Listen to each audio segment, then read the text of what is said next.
How is the internet changing how cults operate? The internet has replaced the door-to-door evangelists and street corner preachers of the past with online influencers, life coaches, and self-styled healers.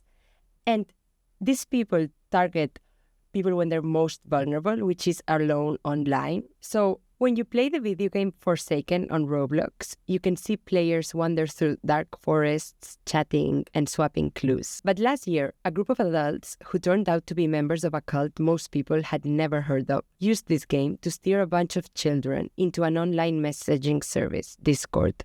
And they told them that the game's geometric symbol had real-world power and could connect them to a higher state of being. They told the children that they had been chosen. But gaining access to the group's inner circle meant proving your loyalty. And so the children were set tasks and were asked to film themselves completing them. And in some cases, they were encouraged to carve the symbol into their own skin. And stories like this show how much the internet has changed the way cults operate. Cults always conjures for me quite a niche thing. How many cults actually are there? It's incredibly hard to measure, but what we do know is that the number of cults is rising. So, for example, the International Cultic Studies Association tracks around 4,000 of them worldwide, while in the 1980s it tracked around 2,000. And France, which is one of the only countries which monitors cult activity, it has a dedicated watchdog, logged more than 4,500 reports of suspected cult activity in 2024, which is almost double the level in 2015. And most of these cases involved communities which had some sort of an online presence. And then what's also changing isn't just the volume, but the shape of these cults. Now they're much more fragmented. So whereas before you had a few well-defined cults, now you have thousands of them spread on the internet. So, Carla, what actually is a cult? Well, just as these cults are very hard to count, they're also really hard to define. Scholars have just spent decades debating where the line is between a fringe community, a religious group, or a generally abusive organization. But experts agree that there are a few core features. So the first is the leadership. Cults usually revolve around a charismatic figure who claims special access to a certain truth or enlightenment or power. The second is belief. There's typically a system of ideas that promises transformation, access to a higher state, enlightenment. And then the third is a system of control. So cults impose rules or practices that erode individuals' autonomy. And then finally, there's a system of pressure. That means that leaving the group often comes with social consequences. You know that you will be marginalized, ostracized if you leave that community. And what really surprised me when I was reporting this piece is that every single one of those characteristics can now be reproduced online, and it can spread even faster because digital spaces make those groups really hard to spot and very easy to scale. Carla, last year you reported a Weekend Intelligence about Opus Dei, which is a Spanish Catholic organization that's got a real grip in Spanish society. What did you find from reporting that and from reporting this piece about how cults are really recruiting online? So traditional cults tend to be more religious, like Opus Dei, and they don't have a really big online presence.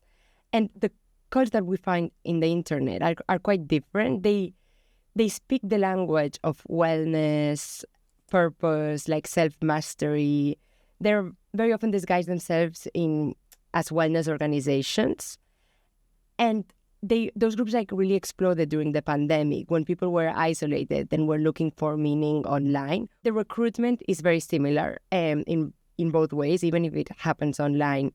It tends to be gradual. So it normally starts with something that feels harmless, like a ritual or a daily practice, a private chat with someone. And then over time, the demands start to grow. So people don't notice what they're getting themselves into. And followers are basically encouraged to rely more and more on the group. And that eventually the group becomes your main source of validation. Social media algorithms reinforce that dependence because they basically feed the same worldview, so that in the end, you end up being so sucked in that you think that this is what the normal world looks like. So just how dangerous are these cults? There are some pretty striking examples of cases which have descended into violence, like the Roblox case that I mentioned. There are also cases which have descended into cases of sexual abuse, of rape. So it can get pretty dark. Then there are some organizations which end up preying on their followers financially. So by telling them that handing over your income is a test of devotion or spiritual growth. But yeah, they're often much more dangerous than what they seem like in the surface. And what can be done to stop these groups? So governments have taken very different approaches. France has gone the furthest. They have a statute which criminalizes psychological manipulation. Belgium has also gone pretty far in criminalizing cults. Spain also has a statute which criminalizes it, but the bar for intervention is higher. And then at the opposite end of the spectrum are countries like America or the UK, which have very strong protections of freedom of belief. So you normally would intervene once cults have committed a crime. The problem with the statutes which target mental manipulation is that you risk criminalizing eccentric communities or unconventional faiths.